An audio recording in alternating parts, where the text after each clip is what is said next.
வணக்கம் மக்களே, இந்த வீடியோவில் நம்ம பிசிபெல்லாபாத் எப்படி செய்யலாம்னு தான் பார்க்க போகிறோம். அதோட ரெசிபி வீடியோ தான் பார்க்க போகிறோம். அதுக்கு முதல்ல அகலமான பாத்திரம் ஒன்று எடுத்து வச்சுக்கோங்க. பாத்திரம் காஞ்சதும் அதில் எண்ணெய் விட்டு எண்ணெய் காஞ்சதும் கடுகு, சீரகம், வெந்தயம் எல்லாம் போட்டு பொரிய விடுங்க. இதெல்லாம் நல்லா பொரிஞ்சு வந்ததும் அடுத்து நீங்கள் கட் பண்ணி வச்சு சின்ன வெங்காயத்தை இதில் சேர்த்துக்கோங்க. தோல் உரித்து உங்களுக்கு 2 3 வேணும்னா கூட நீங்கள் கட் பண்ணிக்கலாம். நான் 2 கட் பண்ணி போட்டிருக்கேன், சிலது அப்படியே போட்டிருக்கேன்.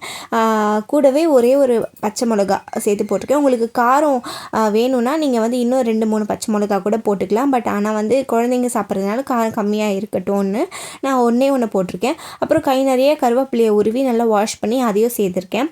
இதில் 2 பெரிய தக்காளி பழத்தை சேர்த்து நல்லா கலந்து விட்டுக்கோங்க. சீக்கிரமாக இந்த வெங்காயமும் தக்காளியும் நல்லா வெந்து வர்றதுக்கு கொஞ்சமாக கல்லுப்பையும் கொஞ்சமாக மஞ்சள் தூளையும் சேர்த்துக்கோங்க. சேர்த்து நல்லா கலரி வதக்கி விட்டுடுங்க. இந்த பிசிபெல்லாபாத் செய்யறதுக்கு நான் 2 முள்ளங்கி, 3 கேரட்டு, அதுக்கப்புறமா கொஞ்சம் கை நிறைய அவரைக்காய் இதெல்லாம் சேர்த்து நல்லா வாஷ் பண்ணி பொடி பொடியாக கட் பண்ணி இதில் சேர்த்து நல்லா வதக்கி விட்டுடுங்க இந்த எண்ணெயிலேயே. இப்போ இந்த காய் வேகிறதுக்கும் இந்த காய்க்கு தேவையான மசாலாஸ் எல்லாமே நம்ம போட்டுக்கலாம். இப்போ ஒரே ஒரு ஸ்பூன் அளவு குழம்பு மிளகாய் தூள், கொஞ்சமாக மஞ்சள் தூள் சேர்த்து நீங்கள் இது நல்லா கலந்து விட்டுடுங்க. கலந்து விட்டதுக்கப்புறம் ஒரு 1/2 கப் அளவு தண்ணி ஊற்றி இந்த காய் வேகிற வரைக்கும் நீங்கள் மூடி போட்டு நல்லா குக் பண்ணிங்கன்னா இந்த காயெல்லாம் நல்லா வெந்து வந்துடும். ஒரு சின்ன நெல்லிக்காய் சைஸ் அளவு புளியை நான் முதல்ல ஊற வச்சுருந்தேன். அந்த புளியை நீங்கள் நல்லா கரைச்சி எடுத்துக்கோங்க. இந்த காய் வெந்ததுக்கப்புறம் தான் நீங்கள் புளி தண்ணி ஊற்றணும். புளி தண்ணியை முன்னாடியே நீங்கள் சேர்த்துட்டிங்கன்னா காய் சீக்கிரம் வெந்து வராது. அதனால் காய் வெந்ததுக்கப்புறம் ஊற்றுறது ரொம்பவே பெஸ்ட்டு. இப்போ காய் நல்லா வெந்துருச்சு. கரைச்சி வச்ச புளி தண்ணியை இதில் சேர்த்துக்கிட்டேன்.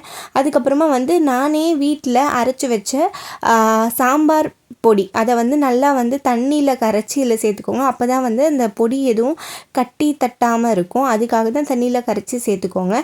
நல்லா இது சேர்த்து நல்லா கொதி வந்ததும் ஆல்ரெடி நான் 200 கிராம் அளவு துவரம் பருப்பை மஞ்சத்தூள், உப்பு போட்டு பெருங்காயம்லாம் சேர்த்து நல்லா குழைய வேக விட்டு எடுத்து வச்சுருக்கேன். அதை இதில் சேர்த்துக்கிறேன். இதுக்கு நான் இந்த பிசிபெல்லாபாத்துக்கு நான் 200 கிராம் அளவு பருப்பு எடுத்திருக்கேன். 2 கப் அளவு அரிசி எடுத்திருக்கேன். நார்மல் வீட்டுக்கு எப்போ சாப்பாடு வடிப்போம்ல புழுங்கல் அரிசி, அதை தான் எடுத்திருக்கேன். நல்லா அரிசியும் நல்லா குழைய வெந்து எடுத்து வந்ததும் அந்த அரிசியும் பருப்பையும் இதில் சேர்த்து நல்லா கலரி விட்டுட்டு கடைசியில் கொத்தமல்லியும் நிறைய நெய் ஊற்றி இறக்குனிங்கன்னா செம்ம டேஸ்டான ஒரு பிசிபெல்லாபாத் ரெடி. நல்லா தலை இருக்கும். நீங்கள் எவ்வளோ தண்ணியாக வச்சாலும் அது ஆற ஆற கெட்டி ஆகிடும்.